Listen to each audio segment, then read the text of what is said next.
Hai Queeners.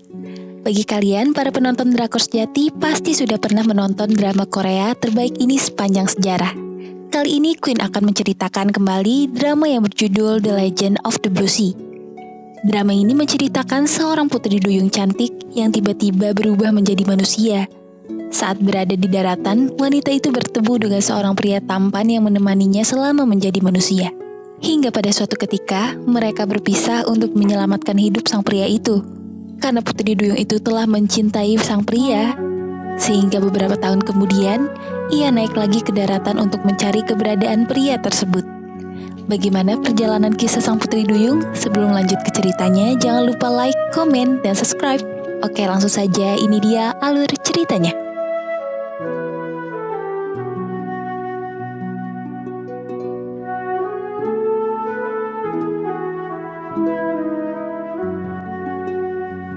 Pada zaman kerajaan Joseon, penduduk desa digemparkan dengan penemuan sosok putri duyung di pinggir pantai. Putri duyung itu terdampar akibat adanya badai besar yang juga menerjang desa tersebut. Mr. Yang, seorang pejabat kerajaan, melihat rumor tersebut. Saat ia ingin menyentuh putri duyung itu, ia dilarang. Karena mitosnya, putri duyung itu dapat menghapus semua ingatan manusia yang menyentuhnya. Di suatu hari, desa akan mengadakan pesta penyambutan seorang wali kota yang bernama Kim Dam-ryong. Mr. Yang menceritakan bahwa ada sesosok putri duyung yang ditemukan di desa mereka.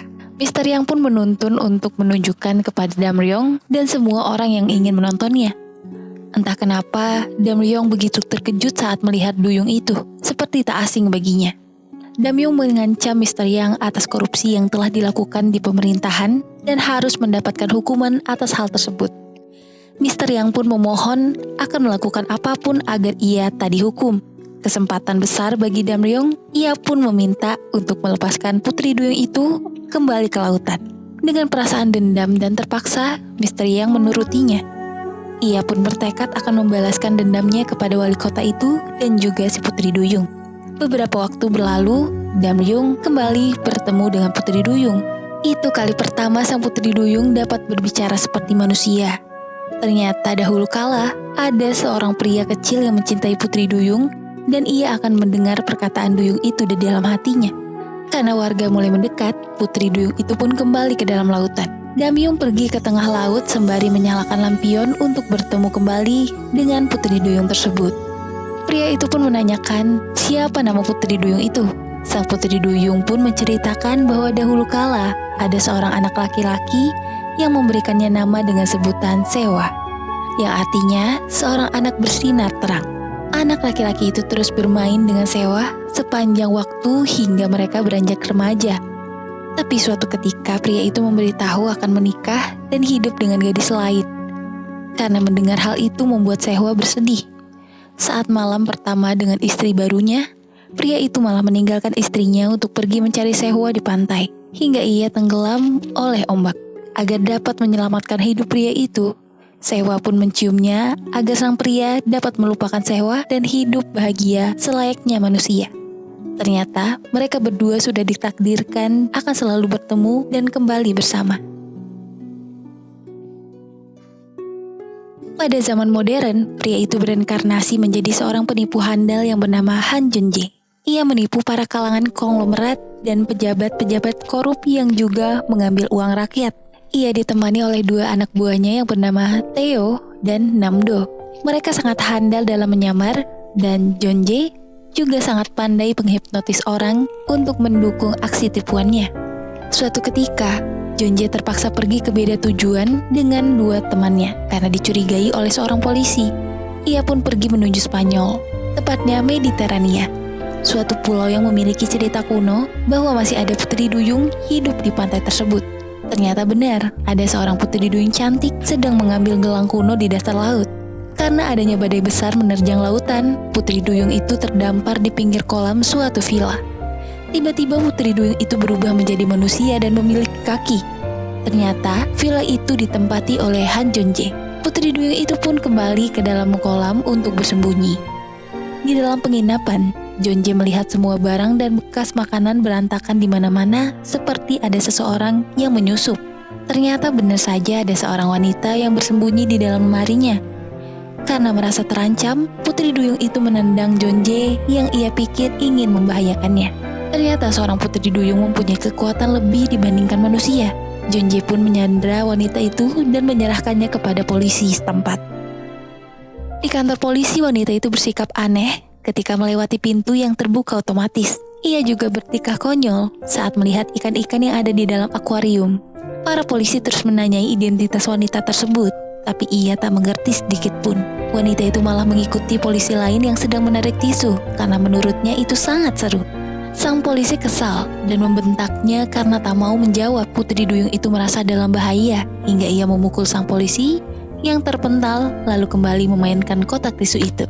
Karena polisi tak bisa menangani wanita tersebut, Jeonjae ditelepon kembali untuk menjemput wanita itu dari kantor polisi. Sepanjang jalan wanita itu terus bersikap aneh, mengikuti hal-hal baru yang ia lihat di daratan. Jeonjae mengajaknya ke pusat perbelanjaan, karena pertama kali menaiki tangga eskalator membuatnya hampir terjatuh. Tapi Jeonjae malah menggendongnya hingga semua orang melihat.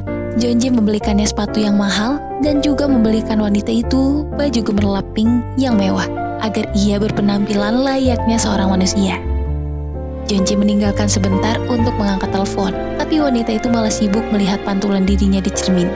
Ia juga pergi berkeliling mall dan melihat badut serta hal yang disukai oleh anak-anak.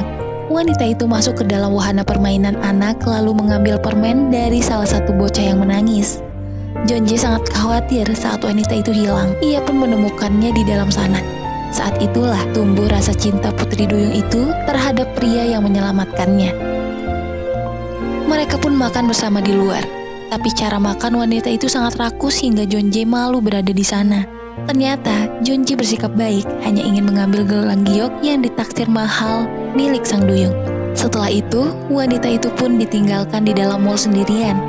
Sesuai dengan perintah sang pria, wanita itu terus menunggu Jeonjae untuk menjemputnya. Bahkan saat mall sudah hampir tutup, wanita itu terus di dalam sana. Pegawai mall yang melihat wanita itu langsung menarik dan menyuruhnya keluar. Jeonjae akan kembali ke Korea dan meninggalkan villa. Tapi entah kenapa pikirannya tak pernah berhenti memikirkan wanita yang tadi ia tinggalkan. Akhirnya Jeonjae pun kembali ke mall dan menjemput wanita tersebut yang sedang duduk sendiri di pinggir gedung sembari ditemani gelapnya malam. Jeonjae pun mengajak wanita itu ke hotelnya karena ia tak memiliki tujuan. Wanita itu tertarik dengan kartu hotel yang bisa menyalakan lampu. Ia pun memainkannya dan membuat Jeonjae yang sedang mandi terganggu. Setelah kartu sudah terpasang kembali, Jeonjae melihat wajah malu wanita itu karena jarak mereka sangatlah dekat. Saat Jeonjae sedang menggunakan laptop, wanita itu penasaran dengan gambar yang bisa muncul dari layar tersebut. Ia pun merebutnya dan asik menggunakan laptop. Sepanjang malam, ia mempelajari bahasa serta keseharian manusia melalui drama Korea yang wanita itu tonton. Hingga keesokan paginya terlihat kantung mata hitam wanita tersebut. Jeonjae sedang dikejar-kejar oleh para preman bayaran yang diutus oleh seseorang yang pernah ia tipu di Korea. Jeonjae berpikir keras cara kabur dari hotel itu. Saat pintu didobrak, di sana terdapat bom waktu yang ternyata bom itu palsu. Dari atas balkon mereka melihat Jeonjae yang kabur dengan seorang wanita. Kemudian mereka bergegas mengejarnya. Mereka menggunakan sepeda untuk mempercepat pelarian mereka. Ketika ada yang mendekat, wanita itu menendang para preman satu persatu. Salah satu preman menodongkan pistol ke arah Jeonjae walaupun ia melakukan trik hipnotis, tetapi tidak berpengaruh sehingga Jeonjae berhasil ditangkap. Wanita itu berusaha mengejar mobil menggunakan sepeda. Dengan kekuatannya sebagai Putri Duyung, dapat mengalahkan kecepatan mobil hingga akhirnya dapat membantu Jeonjae keluar dari sana lalu kabur kembali. Di dalam labirin, Jeonjae berterima kasih karena sudah menyelamatkannya. Ia pun berjanji mulai saat ini mereka akan terus bekerja sama. Mereka pergi ke suatu gereja teman Jeonjae. Di sana wanita itu menyapa para pendeta. Jeonjae terkejut karena ternyata wanita itu bisa berbicara karena ia mempelajarinya dari drama Korea yang ia tonton sebelumnya. Keesokan harinya, Jeonjae mengajak wanita itu ke tepi pantai. Di sana Jeonjae bercerita bahwa ibunya pernah mengajaknya ke lautan ini. Dongeng yang diceritakan ibunya masih teringat di pikiran Jeonjae, bahwa siapapun yang berpisah di tepi pantai ini maka suatu saat akan bertemu lagi. Namun Jeonjae tak percaya perkataan itu, karena dulu saat kecil Jeonjae berpisah di tempat itu dengan ibunya dan sampai sekarang ia belum pernah bertemu lagi. Sang ibu meninggalkannya tanpa berpamitan dan juga pesan. Beberapa saat kemudian, kebersamaan itu pecah saat para preman menemukan mereka. Di sana Jonje dan sang wanita terus berlari hingga mereka terpojok dan berada di tepi tebing yang langsung menuju ke bawah lautan. Tak ada pilihan bagi Jonje selain menyerahkan diri. Ia menyuruh wanita itu untuk pergi dari sana karena mereka tak ada hubungan apa-apa. Tiba-tiba wanita itu mengatakan kalau ia adalah istrinya. Para preman semakin marah karena telah banyak dibohongi dan tak ada jalan lain. Wanita itu pun akhirnya mengajak Jonje terjun ke dalam lautan dari atas tebing. Di dalam lautan, Jonje melihat wujud asli wanita itu sebagai Putri Duyung. Wanita itu mencium Jonje agar ia dapat selamat dan melupakan Putri Duyung itu. Jonje terdampar di pinggir laut. Ia mencoba mengingat apa yang membuatnya tergeletak di pinggir lautan. Jonje langsung pergi kembali menuju Korea. Namdo sangat terkejut melihat temannya itu masih hidup dan selamat dari kejaran klien mereka. Namdo mengajak Jonje ke balkon untuk membahas gelang giok mahal yang diceritakan kemarin saat dicuri dari seorang wanita cantik. Tapi Jonje benar-benar tak mengingat pernah bertemu seorang wanita. Bahkan Namdo menunjukkan fotonya, tapi Jonje tetap tak mengenalinya.